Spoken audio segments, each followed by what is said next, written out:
তুমি কড়াইতে তেল ঢেলে দিলাম, ঢেলে ভেতরে কুচি কুচি করা পেঁয়াজ গুলো দিলাম, আর একটু দিলাম শুকনো লঙ্কা দিলাম, দিয়ে নাড়াচাড়া নাড়াচাড়া করে নিতে হবে লাল লাল করে। এর ভিতরে আলু দিলাম, আলু দিয়ে নাড়াচাড়া করে চিলি ফ্লেক্স একটা কোনো মশলা 5 মিনিটে যাবে ঝাল একদম। গোলমরিচের গুঁড়া, আবার লঙ্কার গুঁড়া, জিরা গুঁড়া একটু ছিটিয়ে নিলাম, দিয়ে নাড়াচাড়া নাড়াচাড়া করে নিতে হবে। একটু প্লেটের ভিতরে ঢেলে নিলাম, তারপরে ডাইনিং টেবিলে গিয়ে চিজ কাটা শুরু করলাম। চিজগুলোকে একদম সুন্দর চাকা চাকা করে কাটতে হবে। চিজগুলোর জন্য একদম মাখন, এক একটা একদম মাখন পিচের মতো দেখতে লাগছে। আলুর ভেতরে একটা করে চিজ দিয়ে গোল করে একদম বলের মতো সাইজ করে নিতে হবে। পাপের ডাল তোদেরকে দেখানোর জন্য আর একটা দেখিয়ে দিলাম, শিখে নে পাপের ডালগুলো।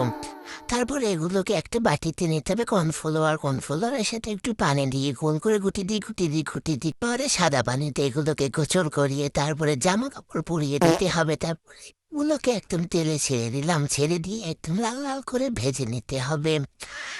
ভাজার পরে এগুলো দেখতে একদম ইয়াম্মি টেস্টি রে ছালা, কি চিজ